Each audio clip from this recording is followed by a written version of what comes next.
دریافت فرمایا کہ لعنت کے معنی کیا ہیں، اگر یہ ہم صحیح پڑھ رہے ہیں تو کہ آپ نے جو لفظ لکھا ہے معلوم نہیں کیا لکھا ہے، اور قرینہ اس کا یہ ہے کہ اس کے بعد جو آپ نے لکھا ہے نا کہ اللہ کی لعنت کی اعمال کی، اللہ کی لعنت کن اعمال کی وجہ سے ہوتی ہے، اس میں لعنت کا لفظ درست لکھا ہے، اور پہلا جو آپ نے لکھا ہے یہ پتہ نہیں کون سی اردو بہرحال نہیں۔ لعنت کا مطلب یہ ہے کہ اللہ کی رحمت سے محرومی، اس پہ غالباً تفصیل سے ہم نے ابھی کسی جمعے میں بیان کر دیا تھا۔ اس کے معنی یہ ہیں کہ کسی کے متعلق یہ بد دعا دینا کہ اللہ تعالیٰ تمہیں ہمیشہ کے لیے اپنی رحمت سے محروم کر دے، لعنت کا مطلب یہ۔ اس لیے یہ بد دعا لعنت کسی بھی شخص پہ نہیں کی جا سکتی، چاہے مسلمان ہو چاہے کافر ہو، کافر پہ بھی لعنت نہیں کی جا سکتی۔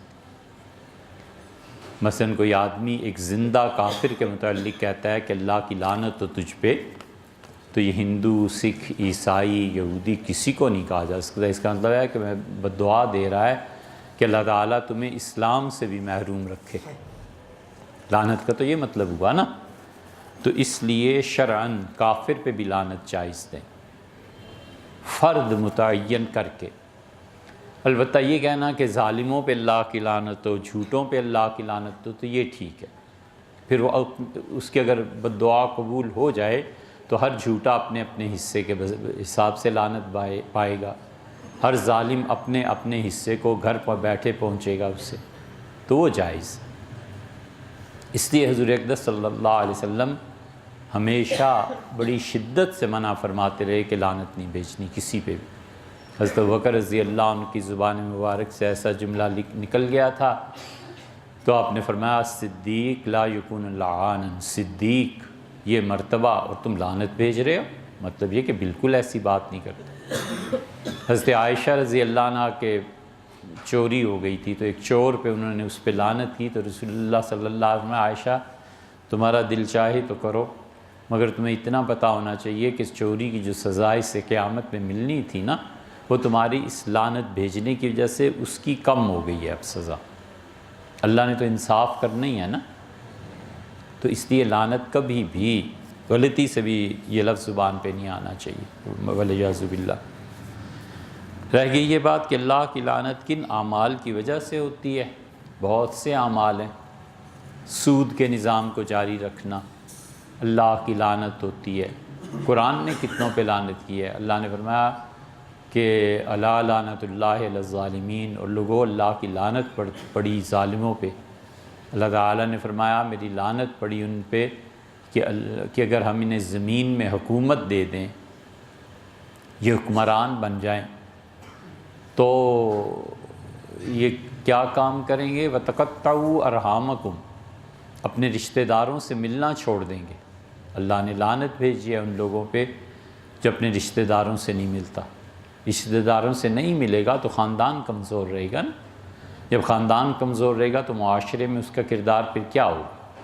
اور جب خاندان سے ملے گا 10 12 15 پھوپھی چچا خالہ تایا وغیرہ وغیرہ ان کے بیٹے ہوں گے، بیٹیاں ہوں گی، تو خاندان مضبوط، جب خاندان مضبوط ہوگا تو معاشرے میں اچھائیاں بھی پھیلیں گی۔ تو اس پہ بھی لعنت بھیجی ہے جو رشتہ داریوں کو توڑے۔ اللہ نے فرمایا کہ اگر ہم انہیں حکومت دیں تو یہ سب سے پہلا جو کام کریں گے وہ یہ کہ خون بہائیں گے، اس لیے خون بہانے والوں پہ لعنت دی۔ اسی لیے یزید پر حنفی فقہا میں سے جو لعنت کے قائل ہوئے ہیں وہ کہتے ہیں یزید کو اتنی حیا بھی نہیں آئی کہ رسول اللہ صلی اللہ علیہ وسلم کے ساتھ اس کا تعلق کیا بنتا تھا۔ نبی کریم صلی اللہ علیہ وسلم اور حضرت معاویہ رضی اللہ عنہ کا رشتہ تھا نا، معاویہ رضی اللہ عنہ کی حقیقی بہن رملہ حضور صلی اللہ علیہ وسلم کی اہلیہ ہیں، تو یہ صالح بنے، صالح کا بیٹا ہوا یزید، اور یزید کو نہیں پتہ تھا کہ یہ رسول اللہ صلی اللہ علیہ وسلم کے نواسے ہیں، اور جس نے بھی اس خون میں ہاتھ رنگے ہیں انہیں کوئی تو سزا ملنی چاہیے، کچھ بھی نہیں کیا۔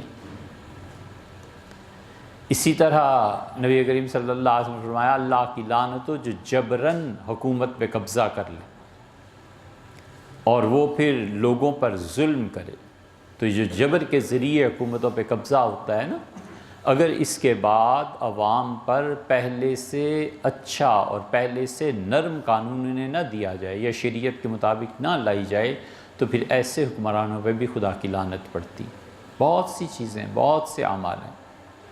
اللہ تعالیٰ نے قرآن کریم میں فرمایا ہے کہ جو کسی پر تہمت لگاتا ہے فقد احتملوا بہتانم، وہ اپنے ذمے ایک بہتان دھر لیتا ہے اور بہت بڑا گناہ کرتا ہے۔ اور ایک جگہ فرمایا اولئک الذین لعنہم اللہ، جو کسی کو تکلیف دیتے ہیں مومن آدمی کو، اللہ کی لعنت ہو۔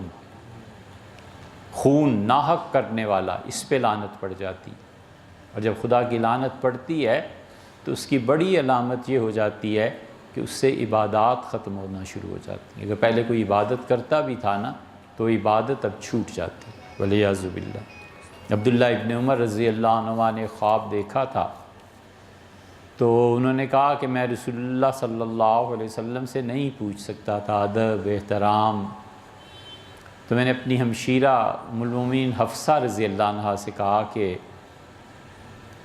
مجھے میرے خواب کی تعبیر پوچھ دیں۔ تو حضور صلی اللہ علیہ وسلم بہن نے مجھے بتایا کہ سارا تمہارا خواب سنا، پھر خاموش ہو گئے، پھر اتنا فرمایا کہ عبداللہ بڑا اچھا آدمی ہے اگر وہ رات کو نماز پڑھتا رہے۔ تو عبداللہ ابن عمر رضی اللہ عنہ کہتے تھے اس کے بعد میں نے تہجد نہیں چھوڑی، میرے متعلق یہ فرمایا تھا۔ تو نیکیوں میں کسی انسان کے دن بدن اچھائی میں اضافہ ہو، یہ خدا کی رحمت ہے، اور اس میں کمی آ جائے جب، تو پھر اس کا مطلب ہے کچھ نہ کچھ گڑبڑ۔ فضائل اعمال کتاب میں فضائل قرآن میں مختلف صورتوں کے فضائل وارد ہوئے ہیں، کیا یہ صحیح ہے؟ مثلا جو شخص مغرب اور عشاء کے درمیان سورہ رحمان اور واقعہ پڑھتا ہے تو گویا اس نے لیلۃ القدر میں قیام کیا۔ دیکھیے قرآن کریم کی صورتوں کے جو فضائل ہیں نا، یہ بہت بڑے بڑے مفسرین نے بھی جو ذکر کیے ہیں، بالعموم یہ جھوٹ، بالعموم عام طور کسی چھوٹی سی آیت پہ کسی قرآن کریم کے اتنے بڑے اجر اور ثواب کی توقع دلانا، یہ پڑھ لو تو یہ ہو جائے، یہ پڑھ لو تو یہ ہو جائے، بالعموم ایسی روایات جھوٹی ہیں۔ اسی لیے جو ان روایات کو زیادہ بیان کرتے تھے تو ان سے جب پوچھا گیا کہ جھوٹ کیوں بولتے ہو، حضور صلی اللہ علیہ وسلم نے تو ایسی بات نہیں کہی، تو انہوں نے کہا میں نے جب دیکھا کہ لوگ قرآن کی تلاوت سے غافل ہو گئے ہیں تو میں نے لوگوں کو ترغیب دلانے کے لیے ایسی چیزوں کے لیے احادیث گھڑنا شروع کی تاکہ اس جھوٹ کے ذریعے ہی صحیح لیکن لوگ قرآن کی طرف آ جائیں۔ ایک بات تو اصولی یہ رہ گئی۔ دوسری بات کہ قرآن کریم کی مطلقاً کسی بھی صورت کے متعلق حضور صلی اللہ علیہ وسلم نے فرمایا جو صحیح روایات سے چیزیں ثابت ہیں بالکل صحیح ہیں۔ بہت سی صورتوں کے متعلق آپ نے فرمایا، خود کسی خاص موقع پہ حضور صلی اللہ علیہ وسلم کا ان آیات کا پڑھ دینا اس بات کی دلیل ہے کہ کوئی نہ کوئی تعلق اس وقت کو اس تلاوت کے ساتھ ہے۔ مثلا یہ فرمایا، صحیح احادیث میں آتا ہے کہ رات کو سونے سے پہلے سورہ بقرہ کا آخری رکوع پڑھا جائے یا 2 آیات پڑھی جائے، آمن الرسول بما انزل الیہ من ربہ والمؤمنون، اور آپ نے فرمایا جو یہ 2 آیتیں پڑھتا ہے کفت آؤ، اس کی پوری رات کی عبادت کے لیے یہ 2 آیات کافی۔ اسی طرح سورہ آل عمران کا آخری رکوع ہے، رسول اللہ صلی اللہ علیہ وسلم جب تہجد میں اٹھتے تھے تو وضو کرنے سے پہلے یہ آخری رکوع پڑھا کرتے تھے۔ اسی طرح رسول اللہ صلی اللہ علیہ وسلم نے اس کے سورہ کہف کے متعلق فرمایا کہ جمعے کو پڑھا کرو۔ سورہ کہف کے پہلے اور آخری رکوع کے متعلق فرمایا کہ یہ پڑھنا چاہیے۔ جب دجل عام ہو جائے، فریب عام ہو جائے، ہر شخص دوسرے کو کاٹنے کے چکر میں ہو جیسے آج کل ہے، تو اس سے بچنے کا حل یہ فرمایا کہ سورہ کہف کا پہلا اور آخری رکوع پڑھا جائے یا پھر جمعے کو سورہ کہف پڑھی جائے، تو ان دونوں صورتوں میں وہ آدمی دھوکہ نہیں کھاتا۔ ایک جگہ فرمایا کہ اس کے اور بیت اللہ کے درمیان نور پیدا کر دیا جاتا ہے، پھر وہ روشنی میں اس نور کی روشنی میں دیکھ کر اپنے راستے یا سفر کا منزل طے کرتا ہے، تو اس لیے یہ ہے۔ پھر رسول اللہ صلی اللہ علیہ وسلم سورہ سجدہ کے متعلق فرمایا کہ آپ نے فرمایا اسے رات کو سونے سے پہلے پڑھا کرو، اور تمہیں پتہ ہے ایک شخص کی بخشش اس لیے کر دی گئی تھی۔ سورہ واقعہ کے متعلق رسول اللہ صلی اللہ علیہ وسلم نے فرمایا کہ اسے پڑھو اور اس سے تمہارا فقر و فاقہ جاتا رہے گا، غربت جاتی رہے گی۔ مغرب کے بعد پڑھنے کا حکم دیا، تو جو لوگ سورہ واقعہ کو مغرب کے بعد پڑھیں گے ان کی پیاس جاتی رہتی ہے، یعنی ایسی بیماریوں میں مبتلا نہیں ہوتے جس میں پانی کی طلب زیادہ ہو جائے۔ اور واللہ عالم، لیکن بظاہر ہمارے اساتذہ رحمہم اللہ کہتے تھے کہ اس کا مطلب یہ ہے کہ موت کے وقت بھی پیاس نہیں لگے گی۔ وہ کہتے تھے کہ اللہ اس وقت بھی مہربانی فرمائے گا، تو جب پیاس نہیں لگے گی ایسی جو عذاب کی پیاس ہوتی ہے ایسی نہیں ہوگی، تو اس کا مطلب بیماریوں سے بھی حفاظت ہوگی اور اللہ تعالیٰ خاتمہ بالخیر بھی فرمائیں گے۔ اسی طرح رات کو روزانہ سورہ ملک پڑھنے کا حکم دیا۔ حضور صلی اللہ علیہ وسلم نے فرمایا میرا جی چاہتا ہے میرا ہر امتی اس سورت کو یاد کر لے، سورہ ملک 29ویں پارے کی پہلی سورت کو۔ اور آپ نے فرمایا تمہیں پتہ نہیں ہے، ایک صحابی رضی اللہ عنہ آئے، انہوں نے عرض کیا اللہ کے رسول ہم اپنا خیمہ کھود رہے تھے زمین، تو وہاں سے تو سورہ ملک کے پڑھنے کی آواز قبر سے آ رہی، تو ہم چھوڑ کے آ گئے۔ تو آپ نے فرمایا کہ تمہیں پتہ نہیں ہے کہ یہ تو تمہارا ایک دوست تھا جس کا انتقال ہو گیا تھا، اسے یہاں دفن کیا گیا، اور اس نے اللہ سے درخواست کی تھی کہ اسے قبر میں تلاوت کی توفیق اور اجازت دی جائے، تو وہ یہ سورہ ملک پڑھتا رہتا تھا زندگی میں، وہی پڑھ رہا ہے۔ اور آپ نے فرمایا الا انہا منجۃ، تمہیں معلوم نہیں ہے کہ یہ قبر کے عذاب سے بچا دیتی ہے۔ ایک مرتبہ فرمایا تمہیں پتہ نہیں ہے کہ یہ قبر کے عذاب کو دور کر دیتی ہے۔ تو یہ ساری صورتیں جن کے فضائل صحیح احادیث سے ثابت ہیں، بالکل ثابت۔ جہاں تک تیسری بات ہے اس کا تعلق کہ فضائل قرآن میں حضرت شیخ مولانا زکریہ صاحب رحمۃ اللہ نے کیا لکھا ہے، تو شیخ بہت بڑے آدمی تھے، کہیں صدیوں میں ایسے آدمی پیدا ہوتے ہیں، اور اللہ نے جو انہیں مقبولیت عنایت فرمائی تھی اور اللہ تعالیٰ کا جو انعام ان پہ ہوا تھا، بہت بڑی چیز تھی۔ وہ اللہ کی نشانیوں میں سے ایک نشانی، ہمارے حضرت رحمۃ اللہ سے ایک مرتبہ فرمایا تھا، لکھا ہے، فرمایا بھی تھا لکھا بھی ہے کہ علی میاں تم جانتے ہی ہو کہ دل کی وابستگی جتنی تم سے رہی کسی سے نہیں رہی۔ ہمارے شیخ پہ بہت مہربان، بہت محبت کر، ہم نے اپنے شیخ کو دیکھا مکہ مکرمہ میں، حضرت شیخ الحدیث صاحب مولانا زکریہ صاحب رحمۃ اللہ علیہ کرسی پہ بیٹھے ہوئے تھے، معذور تھے۔ وہاں جو عصر کی نماز ہوتی ہے اس سے لے کے مغرب کی نماز سے تھوڑی دیر پہلے تک ہمارے شیخ حضرت کی خدمت میں دو زانو بیٹھے رہے، پہلو نہیں بدلا حضرت کے ادب کی وجہ سے، حالانکہ شیخ کی عمر اس وقت 80 برس کے قریب ہو گئی، پہلو نہیں بدلا۔ شیخ کی وفات سے دو ہفتے پہلے کی بات ہے، تو شیخ نے پھر دیکھا اور فرمایا کہ جاؤ تم سب لوگ مغرب کی نماز حرم میں پڑھو، میری وجہ سے نہ رکو۔ شیخ اٹھے، پھر ان کا ہاتھ چوما اور مغرب کے لیے حاضری ہوئی۔ شیخ بہت بڑے، اللہ نے علم بھی اتنا ہی دیا تھا، تو اس لیے انہوں نے لکھا ہے، تو اللہ کے اور آپ کے درمیان وہ ہیں کہ انہوں نے جو روایت بیان کی ہے شیخ نے اسے سمجھا ہوگا کہ صحیح ہے، اس پہ اعتبار کرنا چاہیے۔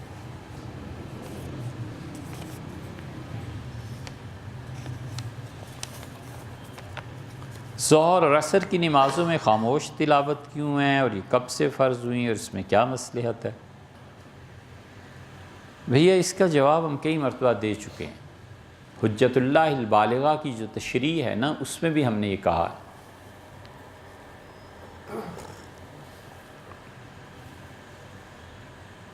بس سے آخری مرتبہ کہتے ہیں، اللہ کرے یہ آخری ہو، کون اتنا وقت نکالے کہاں سے۔ اصل بات یہ ہے کہ مظلومیت جو ہے نا اس کی یادگاریں قائم رکھی جاتی ہیں۔ اللہ کو مظلومیت کی یادگار بہت پسند ہے، تاکہ دیکھ کر یہ یاد آتا رہے کہ ہم کبھی ایسے بھی مظلوم تھے۔ یہ ہر 10 محرم پہ جو شیعہ کے ہاں کربلا مچتا ہے نا، وہ اصل میں اسی اصول کے تحت لاتے ہیں۔ اصول اپنی جگہ پہ درست ہے۔ آپ دیکھیں صفا اور مروہ میں سعی ہوتی ہے، اس صفا اور مروہ کی سعی میں دوڑنا ہوتا ہے نا، یا تیز چلنا ہوتا ہے، اور اس موقع پہ عورتوں کے لیے حکم ہے کہ آرام سے ہی چلیں، انہیں جلدی چلنے کا حکم نہیں۔ یہ کیا ہے؟ یہ اصل میں یادگار ہے ہاجرہ کی، تورات میں بھی آیا ہے اور صحیح حدیث میں بخاری میں آیا ہے کہ ہاجرہ جو تھی، یہ تورات کے بھی میں بھی بالکل ایسے ہی آیا ہے کہ اس کا بچہ اس کی نظروں سے اوجھل ہو گیا اور وہ تڑپتا تھا پیاس کے لیے، پانی کے لیے۔ تو ہاجرہ آتی تھی نیچے، جب بچہ نظروں سے اوجھل ہو جاتا تھا پانی کی تلاش میں، تو پھر اوپر چلی جاتی تھی کہ میرا بچہ، یہاں جانور ہیں سارے، کہیں کوئی اچک نہ لے۔ تو حضرت اسماعیل علیہ السلام کی یہ حفاظت تھی، اور پھر آواز دی گئی کہ جاؤ اور تمہارے بچے کے پاس ایک کنواں ہے۔ ہاجرہ وہاں پہنچیں تو کنواں اور زمزم، اور پھر اس کے گرد انہوں نے منڈیر بنا دی، اور حضور صلی اللہ علیہ وسلم فرمایا میری دادی اگر یہ نہ کرتی تو یہ زمزم کا پانی تو پورے زمین پہ، کرۂ ارض پہ پھیل جاتا۔ تو مظلومیت کی یادگار کو قائم رکھنا تاکہ وہ جذبہ ایمانی بار بار اس پہ ابھرتا رہے، یہ ظہر اور عصر کا آہستہ پڑھنا، یہ اس مظلومیت کے دور کی یادگار ہے۔ مکہ مکرمہ میں کون اونچی آواز سے قرآن پڑھ سکتا تھا؟ وہاں کی زندگی کی ترتیب ایسے ہوتی تھی کہ صبح جب سورج چڑھتا تھا تو سورج چڑھنے کے تھوڑی دیر کے بعد ہی بیت اللہ میں، حرم محترم میں قالین بچھائے جاتے تھے۔ بیت اللہ جو اب ہے نا، یہ اس وقت ویسے نہیں تھا۔ بیت اللہ کے چاروں اطراف میں گولائی میں گیٹ تھے۔ ایک گیٹ تھا بنو مخزوم کا، یعنی اس گیٹ کے پیچھے بنو مخزوم پورا قبیلہ رہتا ہے۔ بنو مخزوم بہت بڑے لوگ تھے، حضور صلی اللہ علیہ وسلم نے ان مخزومیوں کی عورتوں کا دودھ پیا ہے۔ ابو جہل بھی یہ مخزومی ہی تھا۔ پھر قریش کا گیٹ کھلتا تھا، پھر بنو عاص کا گیٹ کھلتا تھا، یہ بنو ہاشم تھے۔ ہر جگہ یہ صبح صبح آتے تھے اور قالین بچھائے جاتے تھے اور اس پہ بیٹھتے تھے۔ یہاں مقدموں کے فیصلے ہوتے تھے، تجارت ہوتی تھی وغیرہ وغیرہ۔ اور یہیں پہ اس کے پیچھے ایک گھر تھا جو صفا پہاڑی جہاں ہے نا، اس کی بالکل صفا پہاڑی میں جب زمین پہ آ جاتے ہیں، یہاں ایک چھوٹا سا گھر تھا، چھپا ہوا تھا، یہاں سے نظر نہیں پڑتی تھی اس زمانے میں۔ رسول اللہ صلی اللہ علیہ وسلم نے اس گھر کو منتخب فرمایا تھا، یہیں پہ لوگ مسلمان ہوئے، یہیں پہ امیر المومنین سیدنا عمر رضی اللہ عنہ نے اسلام قبول کیا ہے۔ 40 کے قریب آدمیوں نے، صحابہ کرام رضی اللہ عنہ، یہاں اسلام قبول کیا ہے، اور یہاں آنا ممکن نہیں تھا، مار پڑتی تھی۔ ابو ذر غفاری رضی اللہ عنہ کہتے ہیں میں پہنچا اور 40 دن زمزم پی کے گزارا کیا، تو اس کی وجہ سے میرا جسم بڑھ گیا تھا، موٹاپا پیدا ہو گیا تھا زمزم پانی کی وجہ سے۔ حضور صلی اللہ علیہ وسلم نے فرمایا گوشت اور پانی دونوں کی جگہ زمزم کافی۔ تو ابو ذر رضی اللہ عنہ کہتے تھے کہ میں کسی سے پوچھ نہیں سکتا تھا کہ وہ گھر کہاں ہے، میرے تو بھائی نے مجھے جا کے بتایا تھا کہ جس طرح تم نماز پڑھتے ہو نا، مکہ میں بھی ایک پیدا ہوا ہے، وہ بھی اسی طرح نماز پڑھتا ہے۔ مراد ان کی حضور صلی اللہ علیہ وسلم تھے۔ ابراہیم علیہ السلام کے دین کی بقیہ چیزیں جو رہ گئی تھیں، حضرت ابو ذر رضی اللہ عنہ تک وہ چیز پہنچی تھی۔ سیدنا علی رضی اللہ عنہ ایک دن ابو ذر کو پہچانا رضی اللہ عنہ اور کہا کس کام سے آئے ہو؟ تو انہوں نے بتایا، فرمایا اچھا میرے ساتھ چلو، گھر رکھا انہیں۔ فرمایا آج جب صبح نکلنے لگے تو فرمایا دیکھو میرے پیچھے پیچھے اس طرح سے آنا کہ تمہارا میرا کوئی تعلق نہیں ہے، اور جہاں ڈر مجھے محسوس ہوا کہ پتہ چل جائے گا وہاں میں جھکوں گا جیسے جوتا ٹھیک کرنے کے لیے، تو سمجھ جانا کہ خطرہ ہے، کسی اور گلی میں مڑ جانا۔ یہاں وہ لے کے آئے تھے سیدنا علی رضی اللہ عنہ، ابو ذر رضی، تو اس لیے وہاں پہ یہ گھر تھا۔ اور پہلی مرتبہ جو آدمی وہاں سے آیا ہے وہ عبداللہ ابن مسعود رضی اللہ عنہ تھے۔ عبداللہ ابن مسعود رضی اللہ عنہ نے آ کے قرآن پڑھا اور لوگ ٹوٹ پڑے ان پہ، جوتے اتار لیے لوگوں نے۔ اور پھر دوسرا آدمی جو آیا وہ سیدنا عمر رضی اللہ عنہ تھے۔ عبداللہ ابن مسعود بیچارے کیا جواب کسی کو دے، سیدنا عمر رضی اللہ عنہ لڑے، اور اللہ کی شان ہے، انہوں نے کہا جس دن ہم 300 سے کچھ زیادہ ہو گئے نا، پھر میں دیکھوں گا تمہاری کیا حیثیت۔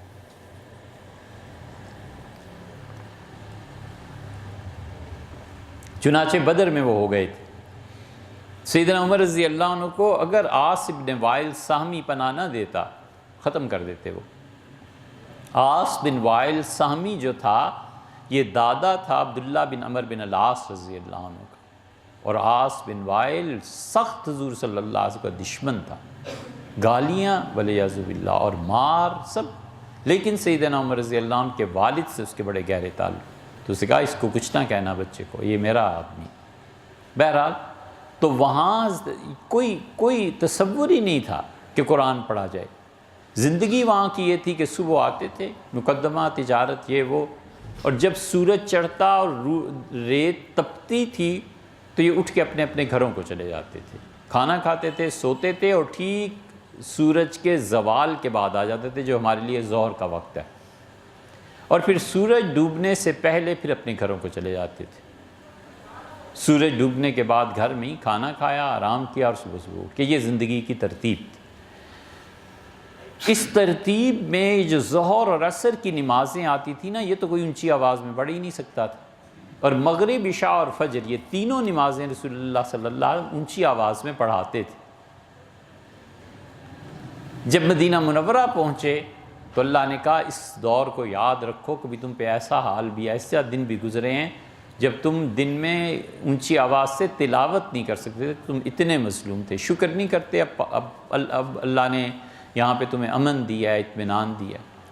تو یہ اس دور مظلومیت کی یادگار اب تک قائم۔ یہ تو ہو گئی آپ کی ایک بات۔ یہ کب سے فرض ہوئی؟ جب سے نماز فرض ہوئی۔ حضور صلی اللہ علیہ وسلم تقریباً 13 سال تک 2 ہی نمازیں پڑھتے تھے، ایک فجر کی اور ایک مغرب کی۔ یہ تو معراج میں گئے ہیں تو پھر 5 نمازیں ہوئی ہیں، اس سے پہلے مسلمان 2 نمازیں پڑھتے تھے۔ اس میں کیا مصلحت ہے؟ مصلحت کیا ہے؟ مجبوری تھی، پڑھ کوئی نہیں سکتا تھا، اونچی آواز میں کوئی بات نہیں کر سکتا تھا۔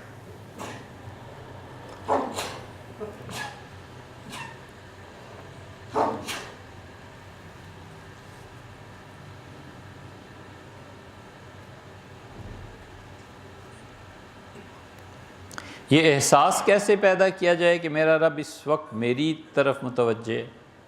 بھیا بہت آسان ہے، اس میں کیا ہے؟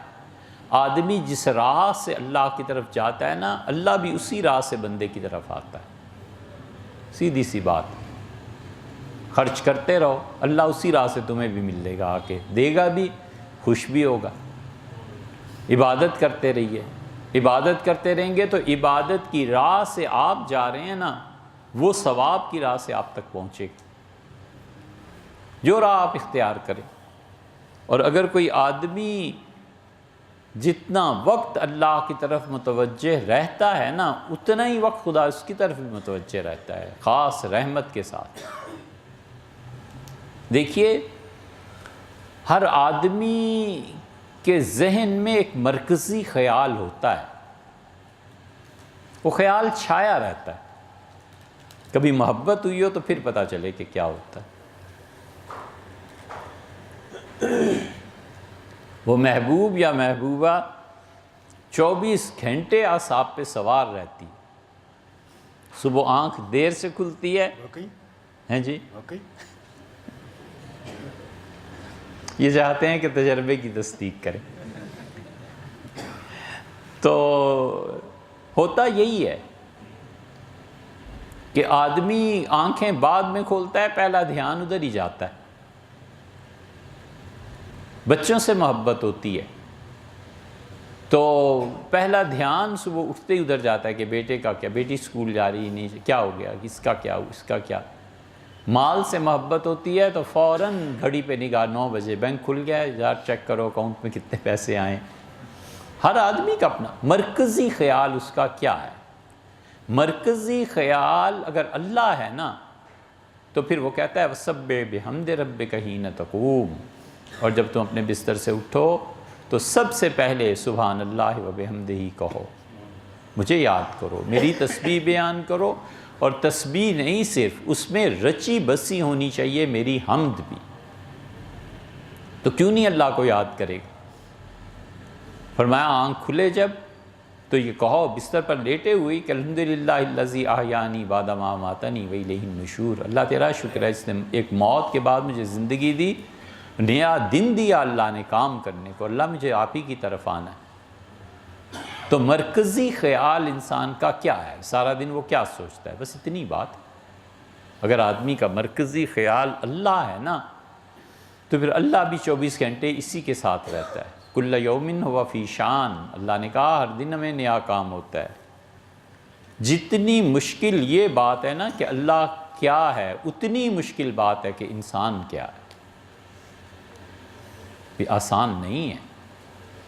آدمی جس حیثیت جس راہ سے اللہ کی طرف جاتا ہے، اللہ بھی اسی راہ سے آتا ہے. اللہ مہربانی کرتا ہے اور اللہ اپنے بندوں کی طرف آتا ہے. اس بندے کی بدبختی کا کیا علاج ہے کہ اس نے اپنے برتن پیالے کو ہی الٹا رکھا ہوا ہے. وہ نہیں کہتا کہ رات کے آخری حصے میں آتا ہوں اس آسمان پہ جسے تم دیکھتے ہو اور میں کہتا ہوں حل من سائل، تم میں سے کوئی مانگنے والا ہے، ہم دینے آئے ہیں. حل من مستقرض، تم میں سے کوئی ہے جو قرض ادا کرنا چاہے اور ہم اس کی مدد کریں. حل من مستغفر، تم میں سے کوئی ہے جو چاہے کہ ہم اسے معاف کر دیں تو ہم معاف کر دیں. اور ہماری اکثریت یہ کہتی ہے کہ آپ آئیں نہ آئیں مجھے کوئی فرق نہیں پڑتا، میں نے تو سونا ہوتا ہے اس وقت، میں کیوں اس وقت اٹھوں. یہ کیا ہے؟ اس کی جانب سے جواب کن صورتوں میں ملتا ہے؟ وہ صورتیں کیا کہنے یار، کیا کہنے. ان کی طرف سے جواب آتا ہے. کوئی ایک صورت ہے. اگر دنیا میں آبادی 2 ارب ہے، 6 ارب ہے نا، تو 6 ارب طریقے سے بھی زیادہ اس کے پاس ہیں کہ جواب کیسے دینا. بالکل جواب آتا ہے. یہ کیسے ممکن ہے کہ ایک چیز کو وہ خود کہے مجھ سے مانگو، اور جب بندہ مانگے تو کہ میں نہیں دیتا. آپ نے خود ہی تو کہا ہے مانگو، اب مانگ رہا ہوں تو آپ دے دیں. مثلاً اس نے خود کہا ہے. یہ اتنی زبردست حدیث ہے کہ بڑے بڑے محدثین اس حدیث کو جب سنتے اور سناتے تھے نا دوزانو ہو کے بیٹھ جاتے تھے اللہ کے ادب کی وجہ سے. حضور صلی اللہ علیہ وسلم، اللہ نے مجھ سے کہا، اللہ نے فرمایا آپ جب جائیں تو میری مخلوق کو کہیے گا کلکم ضال الا من ہدیت، لوگو تم سب کے سب گمراہ ہو سوائے اس کے جنہیں میں ہدایت دوں. فاستہدونی، مجھ سے ہدایت مانگا کرو، سیدھی راہ میں دوں گا. لوگو تم سب کے سب ننگے ہو سوائے اس کے جسے میں کپڑا پہنا دوں، مجھ سے مانگا کرو میں تمہیں پہننے کو دوں گا. لوگو تم سب کے سب بھوکے ہو، مجھ سے مانگو میں تمہیں کھانے کو دوں گا. اور لوگو تم سب کے سب ایک ایسے میدان میں جمع ہو جاؤ جس میں انسان اور جن ساری کائنات آ جائے، اور تم سب مجھ سے وہ مانگو جو تمہارا دل چاہتا ہے اور میں دے دوں تمہیں. تو اس کے بعد تم میرے خزانوں کی کیا پوچھتے ہو؟ اس میں اتنی بھی کمی نہیں آئے گی جتنے تم سمندر میں سوئی کو ڈبو کے نکالو پھر دیکھو کتنا پانی کم ہوا ہے. یہ ہے حدیث، بڑی طویل حدیث ہے، اس کا کچھ حصہ یہ. اس لیے آپ بے فکر رہیے. مسئلہ اپنا ہے، مسئلہ اپنا ہے کہ میں کیا کر رہا ہوں. جواب آنا ہی آنا ہے. جو کر رہا ہے اس کے مطابق ظلم کر رہا ہے نا تو لعنت کی صورت میں جواب آ جائے گا نا، ایک دن لعنت پڑے گی. جھوٹ بولتا ہے نا ایک دن آ جائے گا جواب لعنت کی صورت میں. ظلم کرتا ہے ایک دن خدا پٹخا کے مارے گا اور خدا ان کے سامنے ذلیل کرے گا جن پر اس نے ظلم کیا تھا. تو یہ جواب ہی ہے نا، اور کیا ہے. یہ سب جواب ایسے ہی ہوتے ہیں. خواب میں جواب آ جاتا ہے، مہربانی کرتا ہے، بتا دیتا ہے یہ ہونے والا ہے. حضرت رسالت مآب صلی اللہ علیہ وسلم تشریف فرما تھے تو ایک عورت آئی.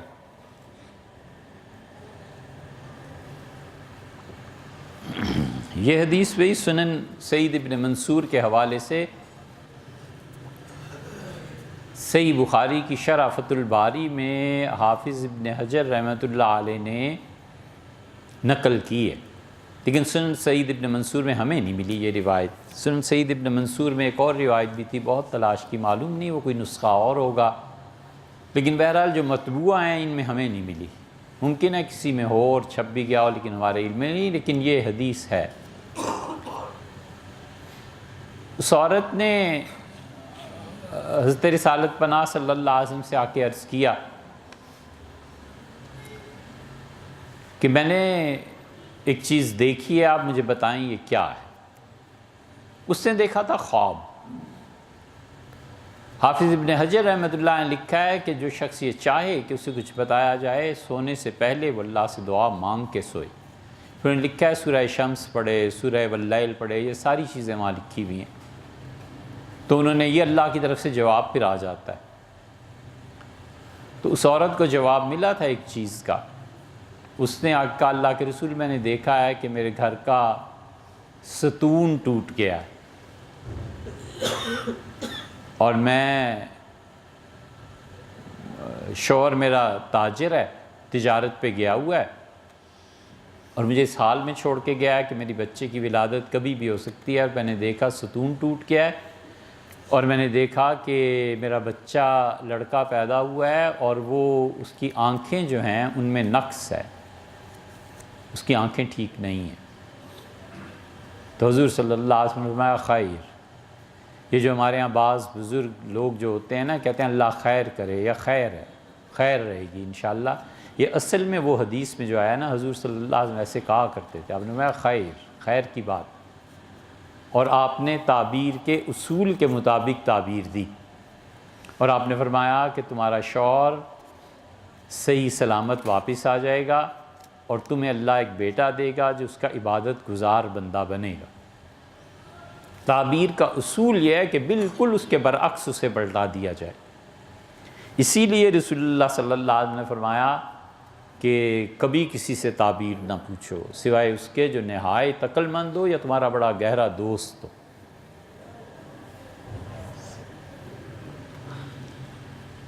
تو یہ فرمایا اس سے کہ تمہارا شوہر بھی ٹھیک واپس آ جائے گا اور آپ کے یہاں ایک بیٹا ہوگا اللہ کا عبادت گزار۔ ہوا ایسے ہی، وہ پھر آئی تو حضرت رسالت مآب صلی اللہ علیہ وسلم گھر نہیں تھے، ام المومنین حضرت عائشہ رضی اللہ عنہا بیٹھی ہوئی تھی۔ یہ تو ہے روایت۔ حافظ ابن حجر نے کہا کہ حضرت بکر یا عمر رضی اللہ عنہما تھے۔ بہرحال حضرت عائشہ رضی اللہ عنہا سے انہوں نے اس سے پھر پوچھا، اس سے کہا میں بار بار یہ خواب دیکھتی ہوں کہ میرے گھر کا ستون ٹوٹ گیا ہے اور وہ لکڑی ٹوٹ گئی ہے جس پہ ہم چادریں وغیرہ بچھاتے تھے، اور میرے ہاں بیٹے نے جنم لیا اور اس کی آنکھیں خراب ہیں۔ تو انہوں نے کہا اس کا مطلب تو یہ ہے کہ تمہارا شوہر مر جائے گا اور تمہارا بیٹا نہایت گناہگار ہوگا۔ وہ رو پڑی، چلی گئی۔ تو حضور صلی اللہ علیہ وسلم تشریف لائے، حضرت عائشہ رضی اللہ عنہا کو فرمایا، اس پہ فرمایا ایسے نہیں کرتے، ایسے تعبیر نہیں دیا کرتے، تم نے کیوں نہیں اسے وہ تعبیر دی جو میں نے دی تھی۔ اور ہوا یہی کہ اس کے شوہر کا بھی انتقال ہو گیا، تجارت میں گیا ہوا تھا، اور بیٹا بھی ایسے ہی۔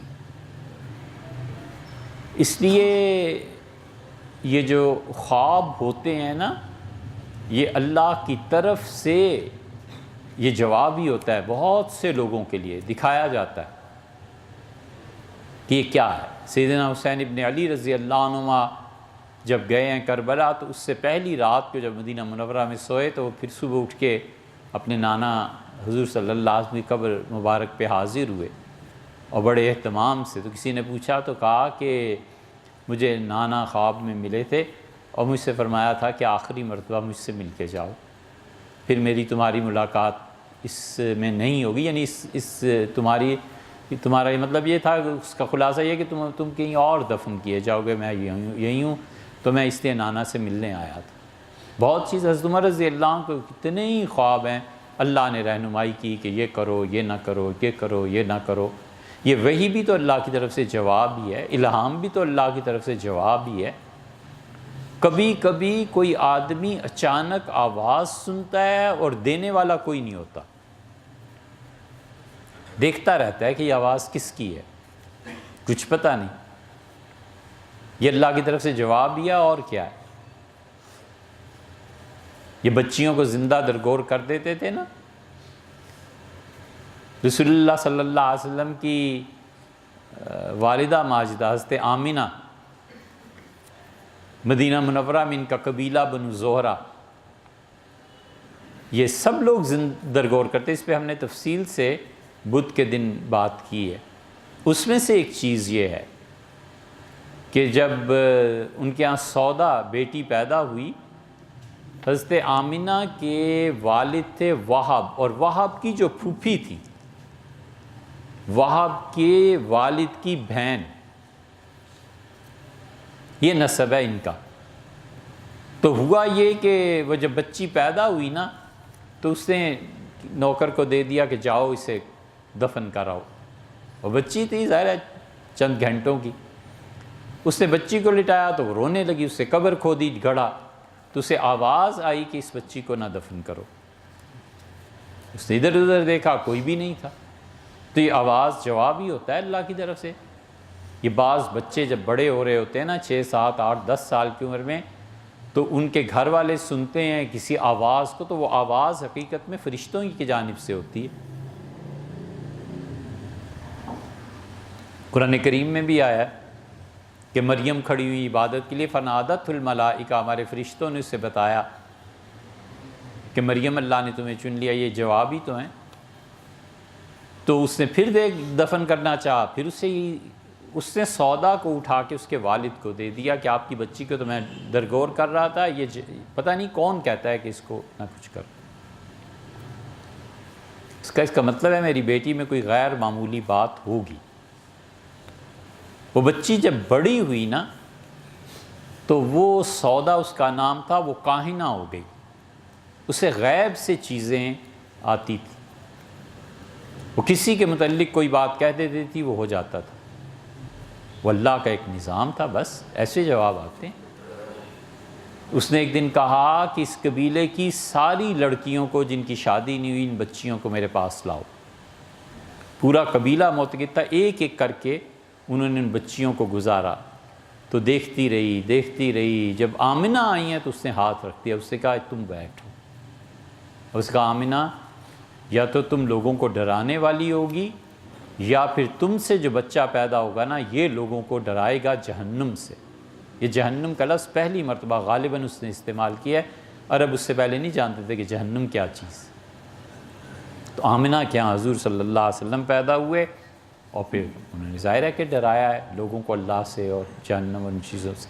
تو غیب سے کئی طرح جواب آتے ہیں۔ اس طرح بھی جواب آتا ہے کہ آپ گھر سے نکلے صبح اور کسی نے کوئی فکرہ کہہ دیا، وہ در حقیقت آپ ہی کے کسی سوال کا جواب۔ بندہ بعد میں سوچتا ہے کہ اس نے کیوں کہا، پھر احساس ہوتا ہے کہ یار اللہ نے اس کی زبان پہ میرے سوال کا جواب جاری کر دیا۔ سید سلیمان ندوی رحمۃ اللہ نے لکھا ہے، سید سلیمان ندوی رحمۃ اللہ کیا، میں صبح اٹھتا ہوں تو کبھی کبھی ایسے ہوتا ہے کہ کوئی شعر میری زبان پہ بے اختیار جاری رہتا ہے، پھر میں غور کرتا ہوں تو مجھے اندازہ ہوتا ہے کہ اچھا یہ بات اب پیش آئی۔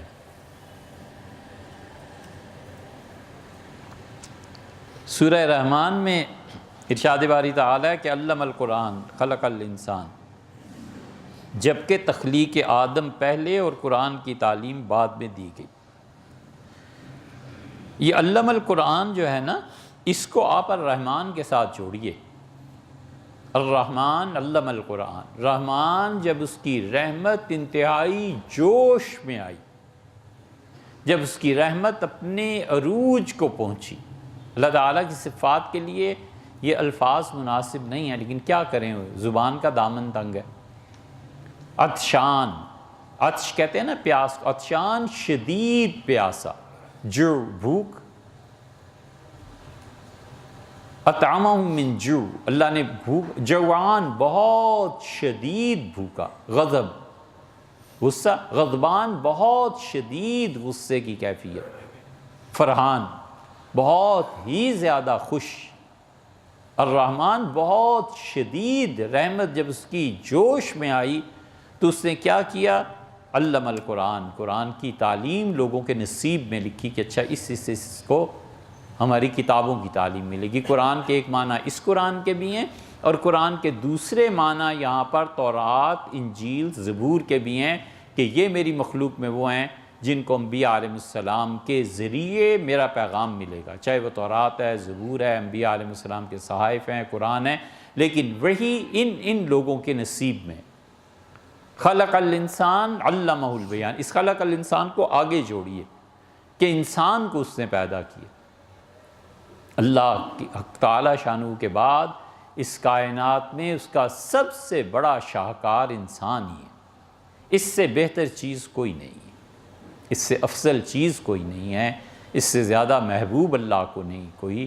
سورج، چاند، ستارے، زمین، سمندر سب اللہ نے انسان کے لیے بنائے ہیں، اسے کسی کے لیے نہیں بنایا، اسے اپنے لیے بنایا، اور بنا کے اس کے سارے وجود میں جو کمال کی چیز رکھی ہے علمہ البیان، اسے بولنا سکھایا۔ اسی لیے رسول اللہ صلی اللہ علیہ وسلم سے معاذ رضی اللہ عنہ نے دریافت کیا تھا کہ اللہ کے رسول زبان کا بھی کوئی جنت جہنم کے معاملے میں؟ تو آپ نے سر پکڑ لیا اور آپ نے فرمایا ہائے معاذ، تیری ماں تجھے گم کرے، تیری ماں تجھے روئے، تم اتنی ہلکی بات کہتے ہو، اور زبان پکڑ کے فرمایا کہ لوگوں کو جہنم کے نچلے طبقے تک یہی تو پہنچائے گی۔ اس لیے اس کو آیات کو آپ ایسے جوڑیں گے تو سارا حل ہو جائے گا انشاءاللہ۔